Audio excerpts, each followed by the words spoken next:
Hello, good afternoon. My name is George Paris. I'm here once again in my basement, and I'm going to go through a series of slides here and hopefully do this all in one shot. I just want to do it and get it over with. It sort of takes me down memory lane. Forgive me if I go off track a little bit some places. Hopefully I can keep this under an hour. Those of you who are EPA mavens may find it very interesting. Those of you who are into green chemistry may find it interesting. Some people may be offended by it. I don't know. I don't really care. Uh, in any event, this presentation grew out of the fact that there's a technology today or a concept today called green chemistry. That was a buzzword that was coined in the late 1990s and became politically and academically important in the 2000s. I suspect anybody who is in academia doing chemistry these days probably has to know that word. In any event, let's go back and talk about the history of that a bit and some of the things that led up to it and the personalities involved. So this is a little bit of a trap down memory lane for me. Let's go to the next slide. Why am I interested and why am I qualified to comment on this? You have on this slide my brief curriculum vitae for me. I worked at the EPA Office of Toxic Substances before there was a Toxic Substance Control Act.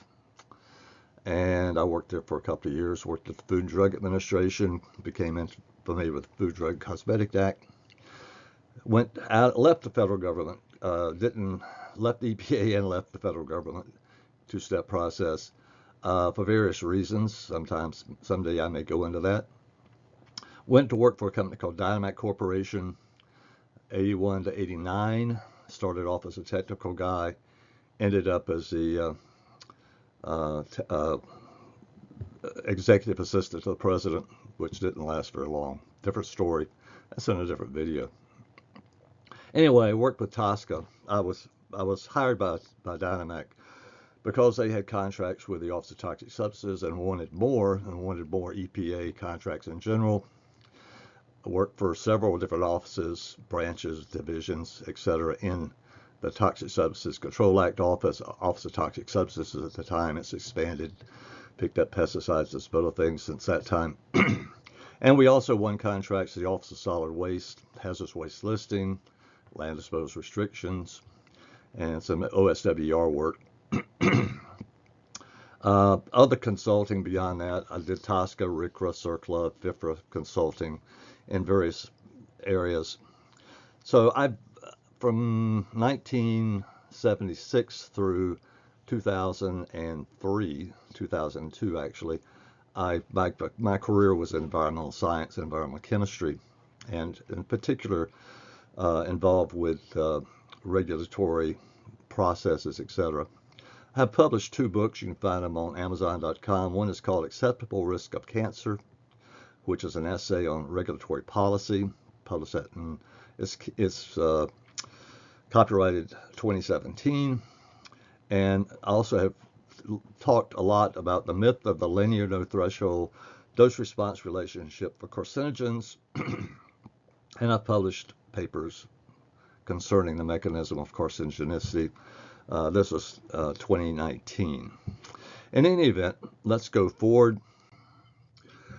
For those of you who may not know what green chemistry is, it's defined by the Environmental Protection Agency as follows.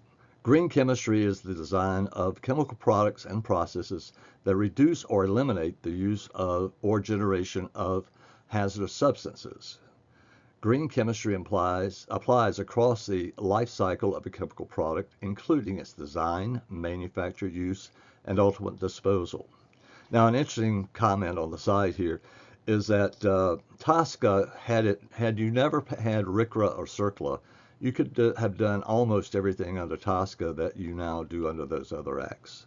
But it turns out that there's one of the provisions in TSCA is that if other federal acts will deal with some specific problem, TSCA will defer to those acts. So TSCA has really gone, at one point, people thought it was going to be a whole different agency, but what happened is that when these other acts were passed, TSCA became more of a data gathering activity associated with new products entering the industry or the commerce for chemical companies.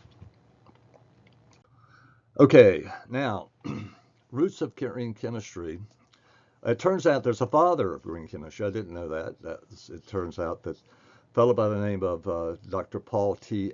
Anastas, I think, is known widely as the father of green chemistry for his work on the design and manufacture of chemicals that are non-hazardous and environmentally benign. He was born in 1962. His first publication seems to have been a J. Chem Ed publication. He was an undergraduate someplace. Followed in 1991, I think he did his first research publication. The key publication seems to have been, it was an ACS symposium series. These ACS, the American Chemical Society, publishes books. And one of them, the first chapter of this book, 1994, was a article written by Dr. Anastas, the title being Benign by Design Chemistry. He began, about that same time, he began his career at the US EPA, and the term green chemistry dates from about 1995. Now, Dr. Anastas apparently was very skillful at dealing with the bureaucratic politics, which is something I was not. And in 1997, he moves into the ranks of the American Chemical Society, and even at the White House. Ultimately came back to the EPA and I think he was the assistant administrator for the research and development group at EPA. Now, by the way, just to flesh out my background a little bit, I'll drop some names here. Sorry about that. When I went to, first off, I was in the Office of Toxic Substances before there was a Toxic Substance Control Act. I was actually in the gallery of Congress when they did the final debate for the act before it passed. I was in a carpool I live out in Gaithersburg, Maryland. I was on a carpool that went down to 401 M Street. That's the Waterside Mall where EPA was at the time. And the carpool had, I think, 5 guys in it. A couple of names that will pop out. Frank Cover was probably the senior person at that point. He became the division director, I believe, in the Office of Toxic Substances. And late in his career, the youngest, most junior person in our carpool was a guy named Charlie Auer. And Charlie became the office director down at EPA. It's kind of interesting. If you hang in there long enough, you do your job, keep your nose clean, you move up. And so those guys worked that to a T. Interesting, even the secretary in the little branch or twig or whatever we had in the 1986, her name was Cindy Stroop. I think she got a degree in biostatistics and ended up as a branch chief at some point in her career. I don't know where she eventually ended up. So I have passed through and seen some of these people, and obviously my time with EPA predates this considerably, and I basically sort of passed through. I was not a career guy there. Okay, now from his position of influence, Dr. Anastas certainly spread the doctrine of green chemistry at EPA and the White House. And if you control those two things, then you also have influence throughout the chemical academia and industry. Okay, you're making laws, you're passing, regulations, promulgating regulations, and so you necessarily affect all of these people, and it's you have influence. But the question here is, was he really the first chemist or person to ever think of the concept of green chemistry? Okay, Uh, I'm a I'm frankly a little surprised that Dr. Anastas would accept the mantle of being the father of green chemistry when it was clearly building on a foundation anticipated by the Toxic Substance Control Act 1976. And this concept was actually being implemented by the Environmental Protection Agency in the early 1980s. And I may not have been the first, but I was involved in one example in the early 1980s, which predates uh, the buzzword by about a decade or more. And so let's go forward. This I put this together originally and presented the outlines here, which I've edited for this presentation. The ACS Symposium series, or it was a symposium, June 17th, 2014 in Rockville, Maryland. If you want to go back and if I don't know if that's indexed or not. At one point, the video was on YouTube, was on the internet. I don't know if it's gone now. But anyway, the symposium series was there, and I gave about a 15-minute talk on this topic. Oh, missed one guy that I forgot to mention to you. I actually shared a room, an office with Joe Seifter. Those of you who are EPA TSCA mavens go way back. Joe Seifter is something of a legend over there. Look him up. Joseph Seifter. He was a MD, PhD type guy.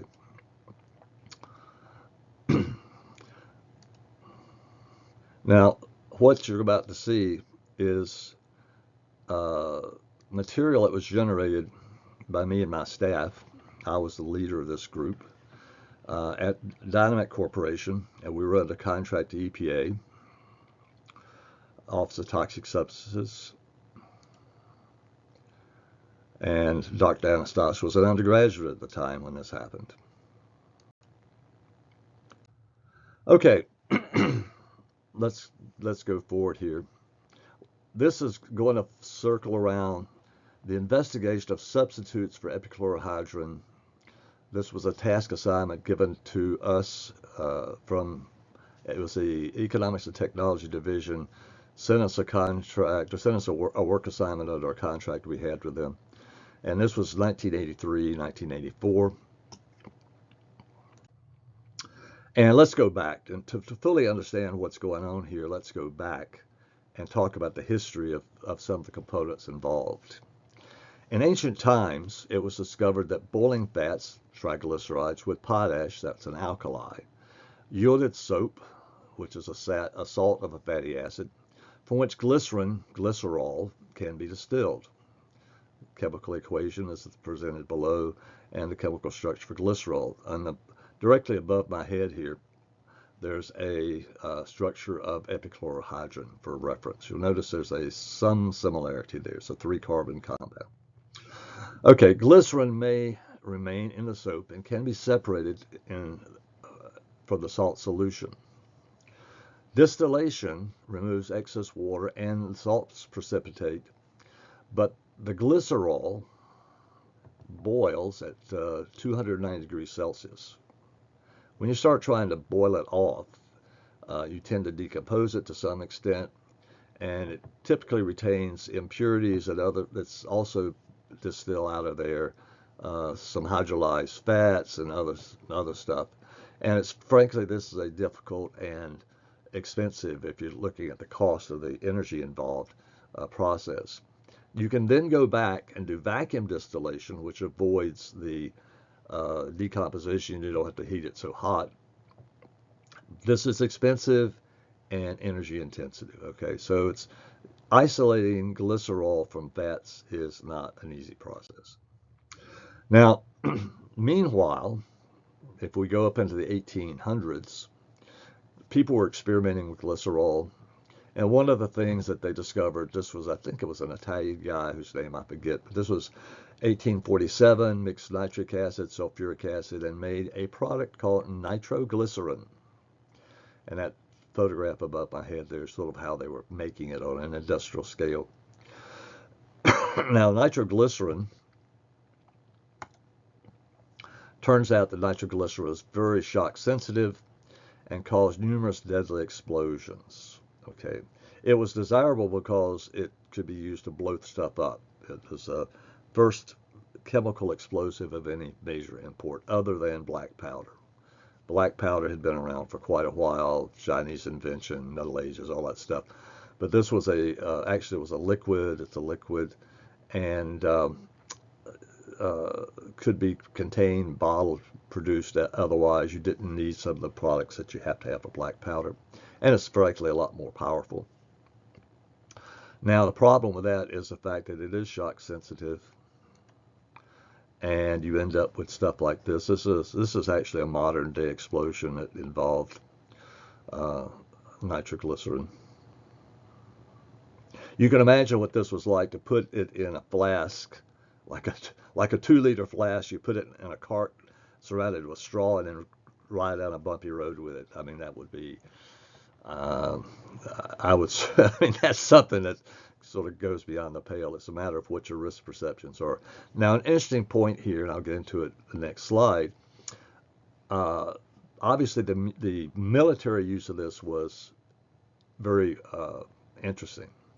The Nobel family of Sweden, they'd been in Russia, I think they'd been in Prussia, Germany, whatever, had been in the munitions manufacture area for quite a while. They a couple of generations of Nobels from Sweden had been selling arms to foreign countries, how to use their cannon and blow things up, stuff like that. They were obviously, this was something that was obviously very interesting to them. And as I understand, they didn't get the company, the Nobels, got involved with nitroglycerin, and I believe there were several brothers. I think one of them got blown up and killed this way. As a result, the brother we know as Alfred Nobel started thinking, how can I stabilize this material so that we can transport it without killing people? We can make it, store it, and do all that kind of stuff. He actually accomplished that by mixing it with diatomaceous earth. And then the problem he had is then once he mixed it with diatomaceous earth, it didn't tend to blow up. And it was now as worthless material because it wouldn't explode. And so his real contribution, what he made his money was he came up with a detonator.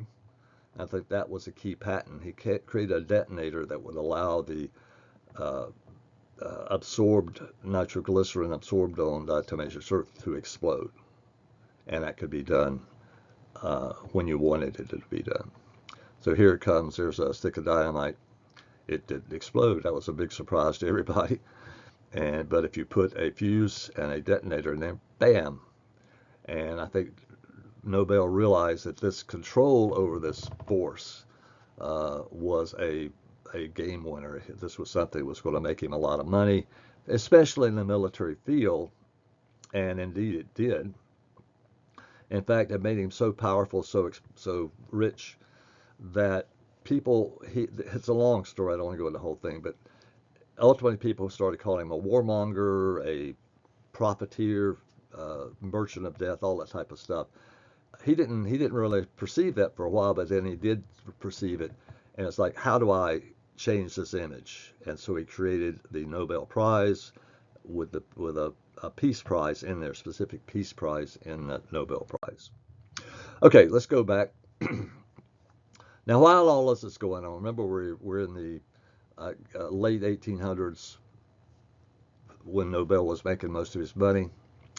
The petroleum industry, John D. Rockefeller and other people, are pushing forward the refinement of petroleum. It went from kerosene and grease and stuff like that to fuels.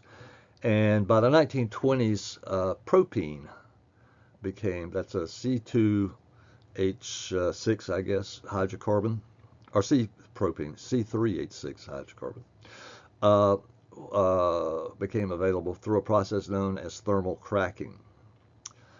And so this the nature of chemical industries are to, once you've got a product that you can make cheaply, what do you want to do with it? What can you do with it? One of the things that eventually someone did, probably didn't take long to figure this one out, was add chlorine to it, and you make a product called allyl chloride. Allyl chloride is a fairly volatile compound, and it is a lacrimator. You don't want to inhale it or get it in your eyes or anything like that. But let's see what happens with allyl chloride.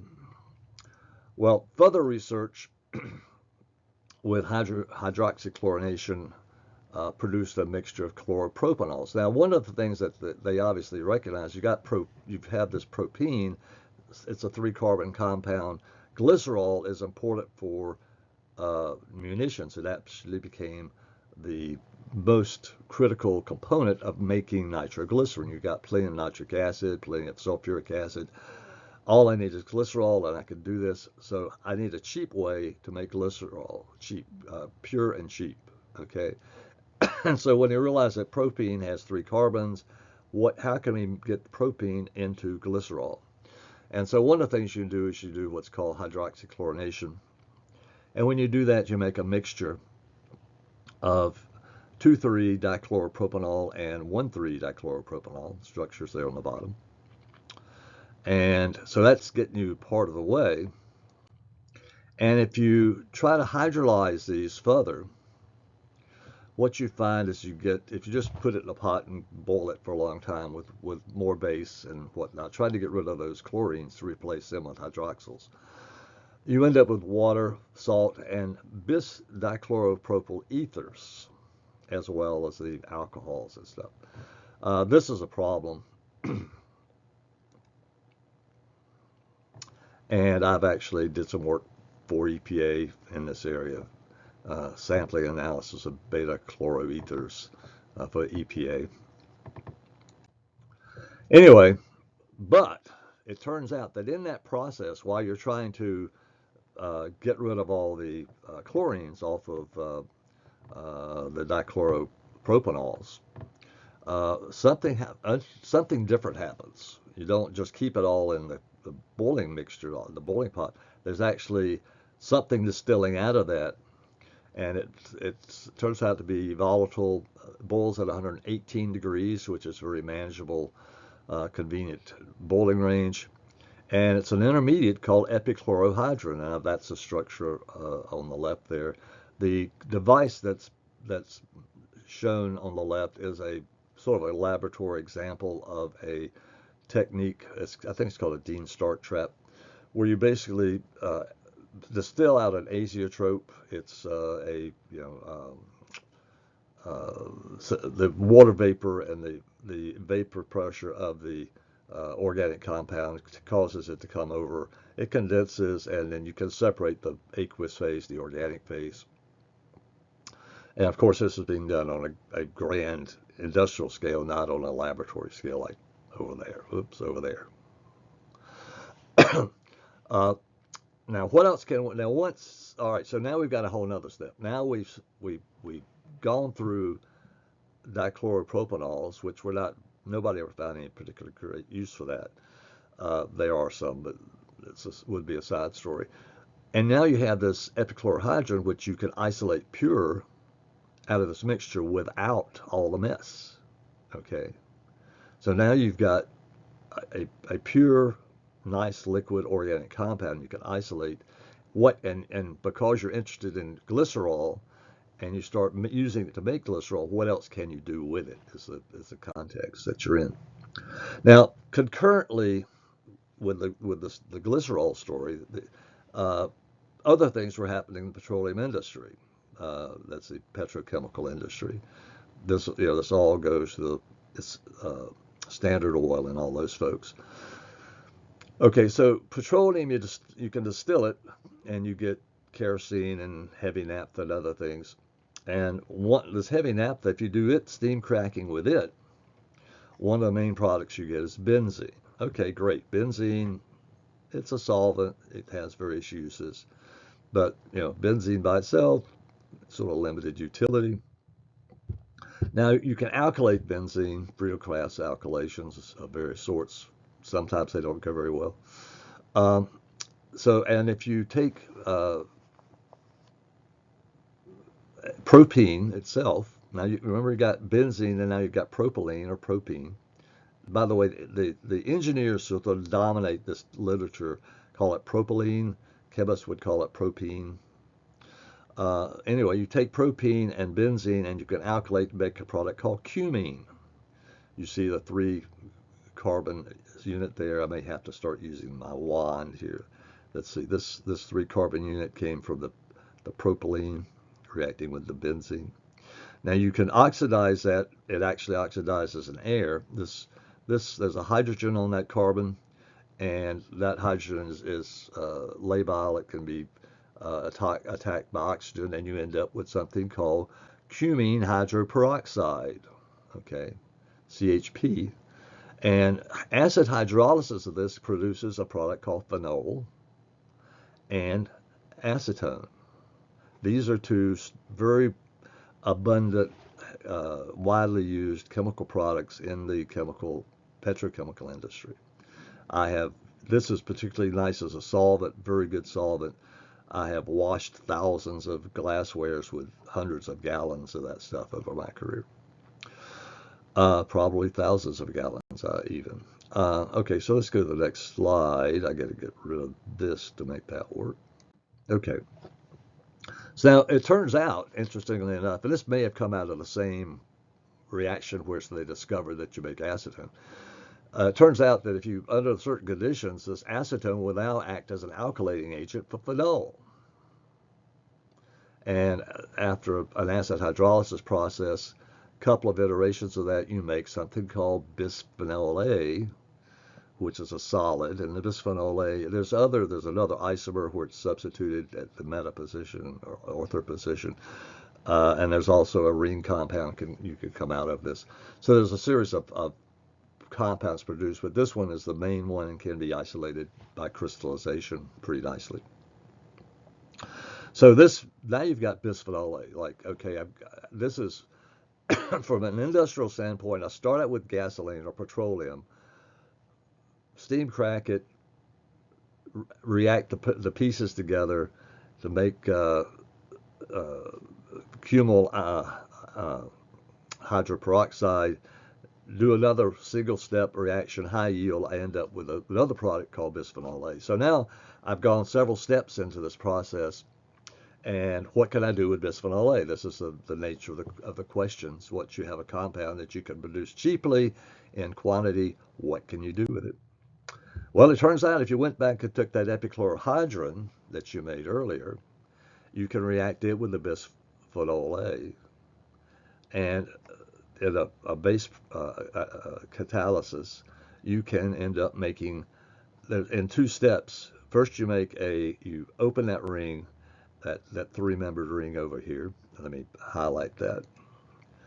This 3-membered ring in epichlorohydrin is opened. You end up with a chlorine and a hydroxyl group as an ether linkage to this bisphenol A base.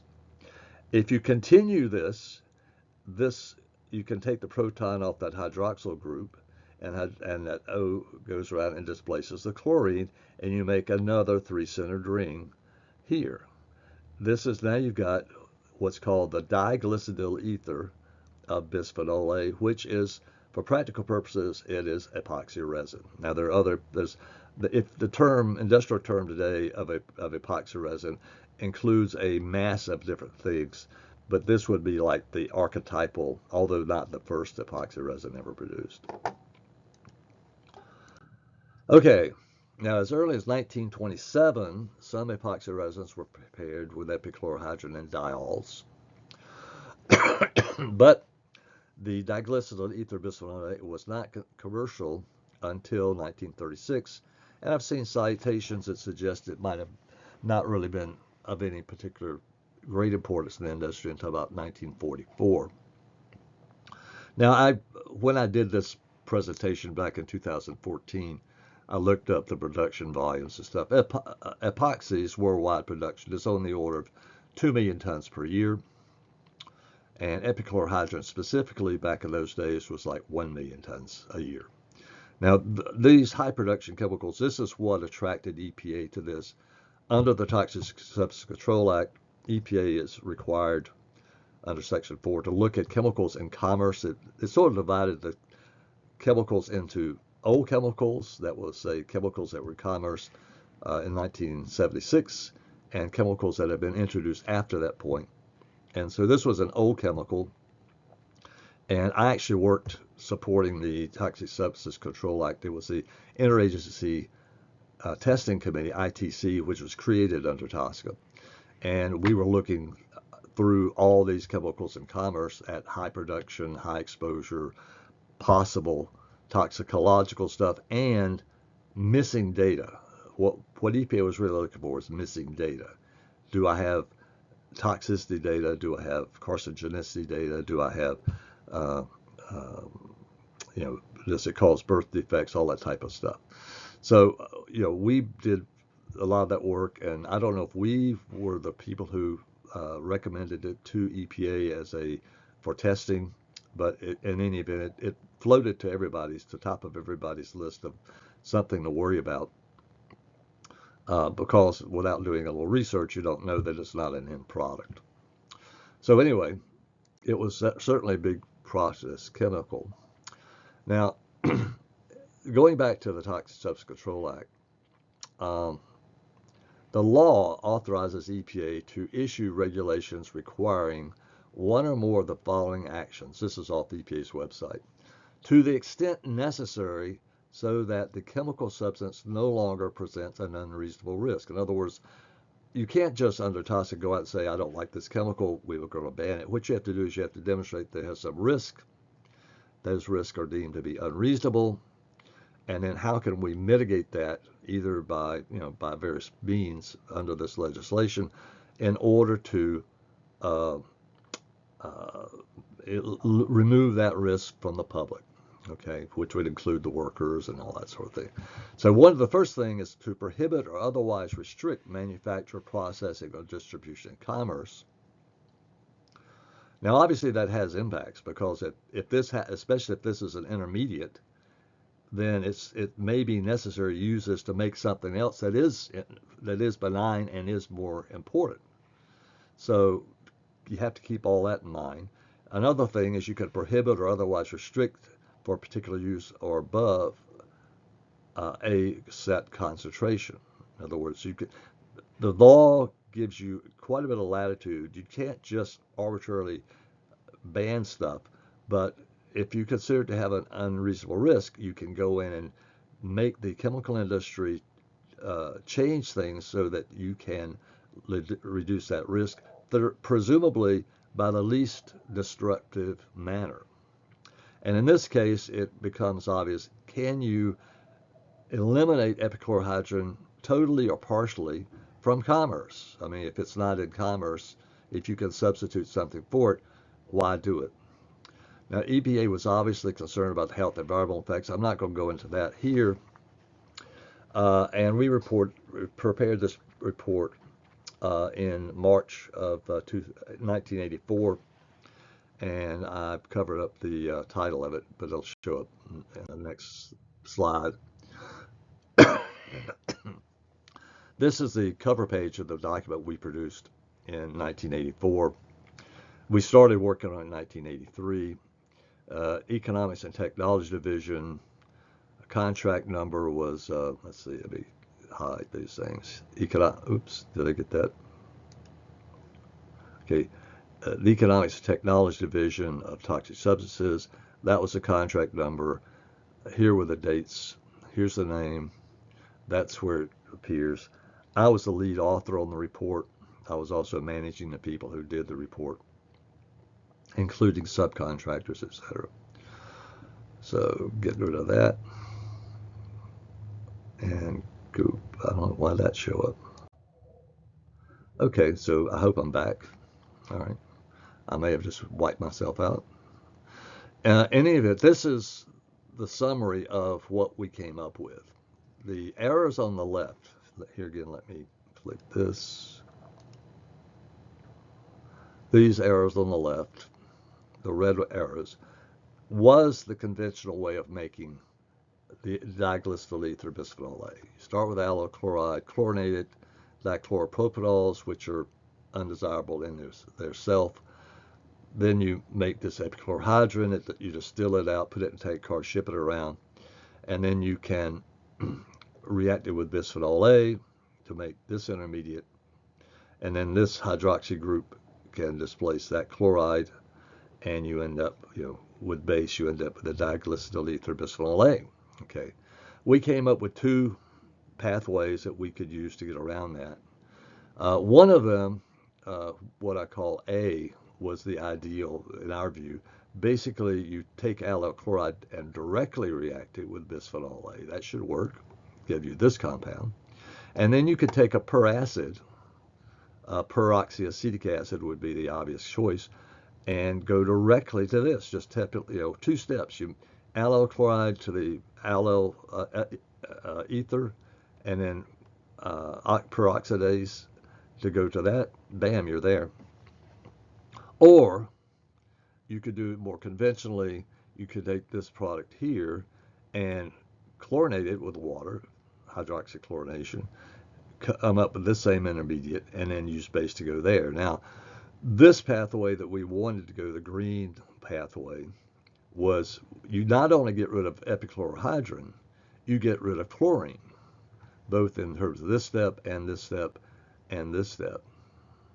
So it becomes a much cleaner process from an EPA risk assessment standpoint. Now this compound, it turns out, if like I said, another alternative, there's a reason I'm going to talk about why this was not immediately jumped on. But this product, this process here, got you back to this product. And it was like an alternative which did accomplish the mission of getting rid of epichlorohydrin, although it still had chlorine. All right. So that was EPA at this time frame, 1980s, was very, very excited about dioxin, which in some people's mind didn't exist or was indestructible. That's a whole nother story. That was a misunderstanding of EPA. In any event, let's get rid of that again. This is the data that we put together.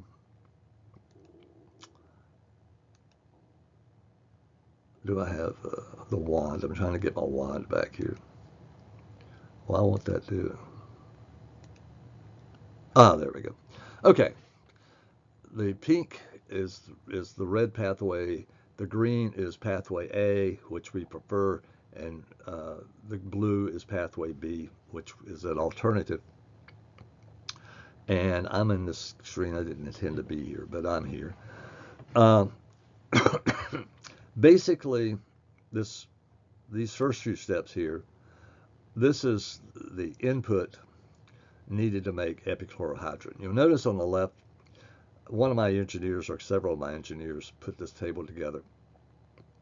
They went and found the products that you would need to do these reactions. They got their cost per pound. This was industrial scale tank car loads, ton loads of material. Not necessarily formed on site, but you'd be buying this material. These were the market prices if you wanted to set up a process to do this, okay? Not that you were making that internally. Anyway, conventional process, we had pounds of material cost, and this was how much material you would need to end up with a pound of product. This was based on the yields of the reactions and the masses of materials, etc. And here's the cost of that material going in here. We didn't have a specific cost for energy consumption, but we assumed that energy consumption, all of them would be similar because you'd be working with similar size and scale equipment, et cetera, et cetera, et cetera. So we basically nulled that out. But then we wanted to look at the cost of the product, which at that time the commercial product cost about $1.23 a pound. These are 1984 data. One of our subcontractors was a chemical economics firm. That was Geneva Hamaker. They actually had their offices out in Manhattan, Kansas. They did a lot of agriculture and economics too. So anyway, you come down through here. The other issue, now because of our affiliation with the Office of Solid Waste as well as the Office of Toxic Substances, we were doing work for both of them. We were doing work on the listing program. We were doing work on land disposal restrictions program.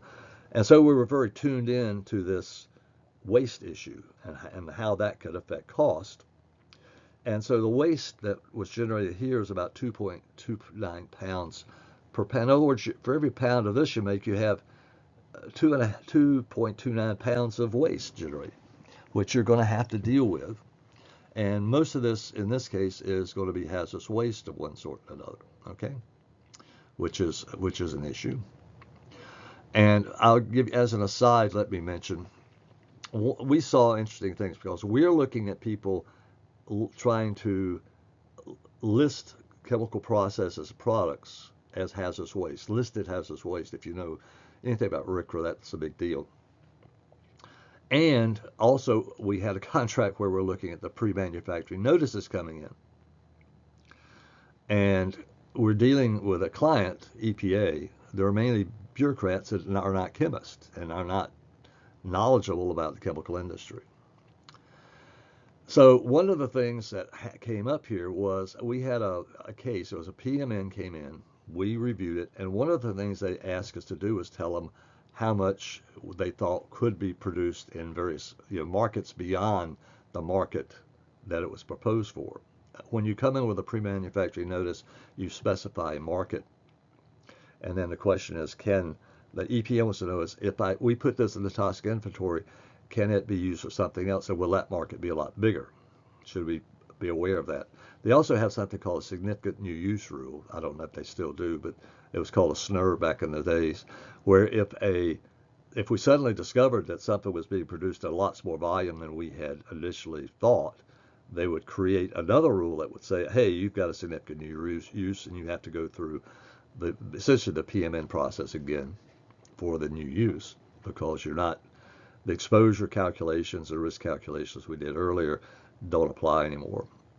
So anyway, the EPA came to us with this product. I can't, obviously this is all confidential business information then and now, and I can't talk about it, but I will say what the manufacturer was proposing to do was this product had one thing useful about it. It did have some flame retardant properties, and they wanted to mix it into a bulk material that could use some flame retardant properties and then sell it as an enhanced version of the bulk material. All right.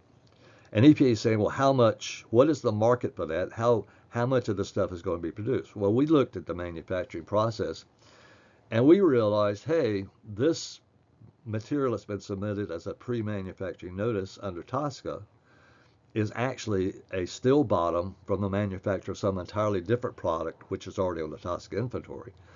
And that still bottom is potentially could become a listed hazardous waste. We're looking at people who are looking at still bottoms and other things and saying, hey, we're going to list it. So the manufacturer is doing something very clever here. Rather than have this material, the still bottom, defined as a listed hazardous waste, they were going to go over and get it identified as a new product.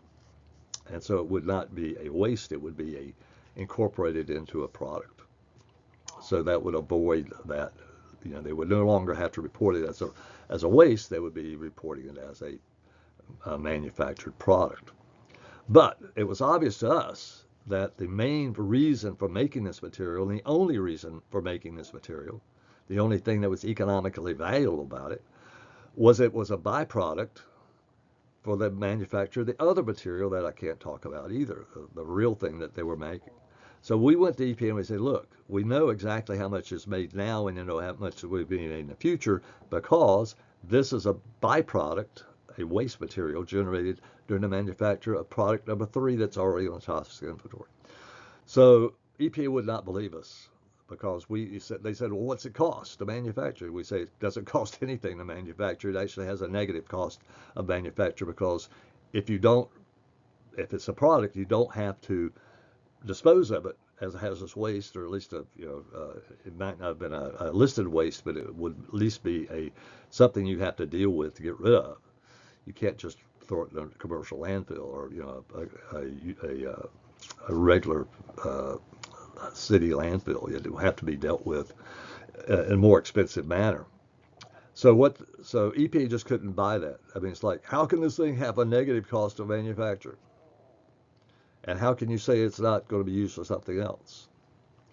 So I think that may have been what got us in trouble with Margot O'Gay. Margot O'Gay's a piece of work, but she was at EPA. I don't know if she's still there or not. She's moved up through the ranks. Moved through several. I think she was an air and radiation for a while after she screwed up with us. But anyways, she actually called me because they wanted to get rid of us. They didn't like the fact that we had this contract in the first place. We had displaced an incumbent. We had displaced ICF, which was very good at washing EPA's hands and telling all the things they wanted to hear, and made beautiful reports and stuff like that. But they didn't really have the chemist over there. They just did, they just kissed up to the employer. And so when we won the contract, we were immediately told by some of the people that they were going to go around us in the contracting process and use other vehicles to get to ICF to do some of the stuff they were doing. But they had to do some things through us. So Margot Gay was actually trying to get rid of us, frankly. She was trying to create a reason for firing us. She called me in and she said, you have to bring your entire staff with you. Everybody, your junior staff, everybody has to come in with you. So I marched my entire staff down there, and we had a briefing with her. And I expected some guidance or something like that. But what she did, I've got people who are fresh out of college, junior people, and she basically lambasted all of us, telling we're all incompetent and that we really need to straighten up and fly right, or we're not going to have this contract very long. And I don't mind her doing that with me because at that time I was in mid-career, but it really was not appropriate for her to do that with my junior staff, So I was put out by that. I spoke to her division director and I spoke to the contract manager for that, the contract officer for that. And we never heard anything else about it. Nobody ever challenged us again in the process. But anyway, so that was an aside I just tossed in there that dealt with some of the issues that you're dealing with when you go through the pre-manufacturing process. Anyway, let's look now at number two, or the ideal. Not take it. Let's go to the non-ideal, the better but non-ideal case. Here you have the same thing. You have many of the same reactants, same cost. This comes out with a cost of $1.36 per pound, and I think the number here is 2.39 or 33 or something. It's slightly more waste, and slightly more cost, but you do get away. You don't make epichlorohydrin in this process. So this was sort of a semi-viable idea. If your goal in life was to eliminate epichlorohydrin, this would do it, and would do it at a reasonable cost with a reasonable amount of waste generated. But you still had some chlorinated waste in this process. Now, the one we really wanted to do had a couple of problems. One, this peracetic acid back in 1984 was not a readily available material. You could buy it for $2.66 a pound. If you compare that to the cost of these other materials, you realize that's a very expensive material, and that has a big impact on the cost of the product. And the other problem is this potassium carbonate, which have been used to, when you do the reaction, the making the epoxide with this material, you end up with the acetic acid, which you have to neutralize. And with using potassium carbonate, it creates a lot of massive waste because potassium has a high atomic number. And so you end up with essentially something which is like potassium acetate. And all that goes down to the bottom line in terms of the mass of waste produced. And the cost of the material is up here. So the problem lies here in this step in which we use the peracid to do the epoxidation. I'll talk a lot about that in a moment.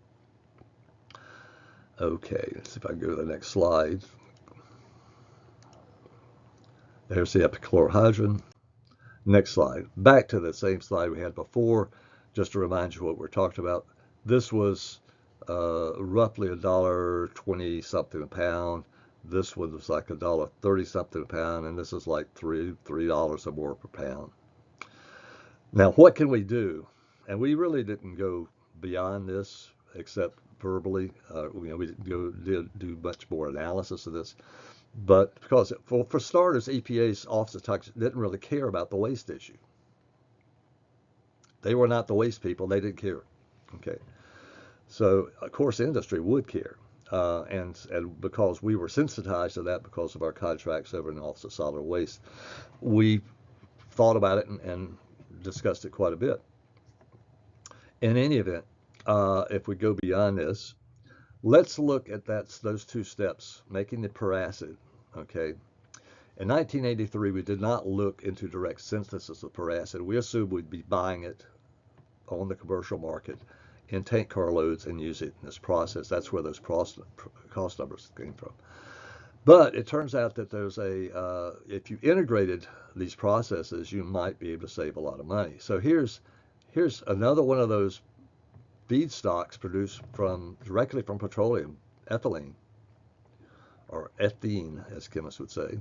It'll react with oxygen to make acetaldehyde. This is an aldehyde unit here. The aldehyde unit can be oxidized to the peracid. There's only one little problem with that. Ooh, it jumped a whole step. It turns out that this is how you make the acetaldehyde. Let me highlight that again. If I go up here, here's the acetaldehyde. This is a catalytic process using palladium. It's called a Hertz-Wacker process. It wasn't around until 1958, but it does give acetaldehyde a 95% yield. So that's a good one. Let me get out of this and go back over here. Oops, I'm not in the right place yet. There we go. Nope, I'm not in the right place yet either. How do I get out of that?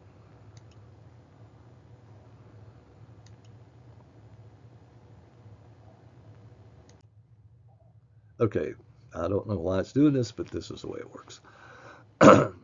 Here is the first step. You make this peracetic acid, which is wonderful. That's great.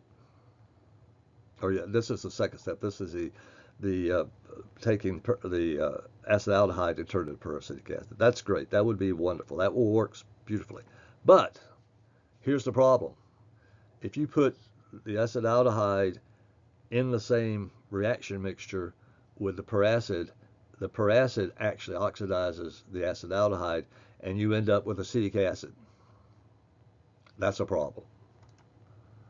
Okay. Basically, you're taking your peracetic acid and your acetaldehyde and just making acetic acid, and that's something you do with fermentation, and this is like a no-go.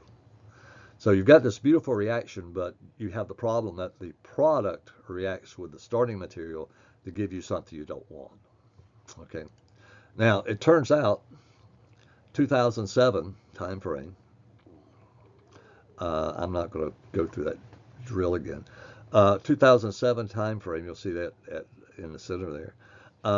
These guys, I guess this is a Chinese company, discovered that you could do this with what they call a trickling or trickle bed reactor. Basically, it's a catalytic reaction in which you pour your acetaldehyde in the top of a column or on the big start of a column. It's sort of like a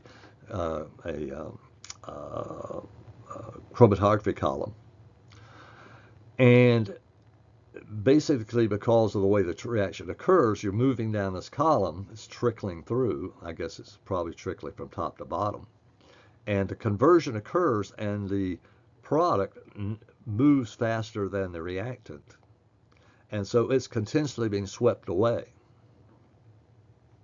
You couldn't do that by distillation because the product here is less volatile than the reactant. But in this system where you basically got a aqueous medium and oxygen going through, once you convert, the product moves faster in that medium than the reactant.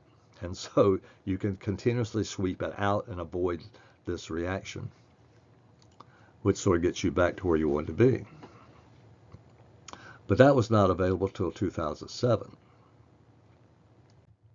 Now, there are other things that could happen. There's other ways to do epoxidations, and I'm going to run through a few of them. 2003, here's a olefin metal catalyst approach. This one is you do that process. This is a glycidyl, it's an allyl ether, and with that reaction, you can make pretty good conversions in the 80% range, almost 90% range, with adequate selectivity. So that might be a way to go. This is another one. This is Jacobson epoxidation from 1991. And here you're using manganese 5 to create epoxides from olefins. And this one's interesting. This is something called an oxone. The oxone is a 3-membered ring involving 2 oxygens and 1 carbon.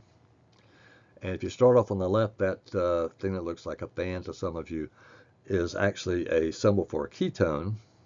And you react it with peroxysulfuric acid.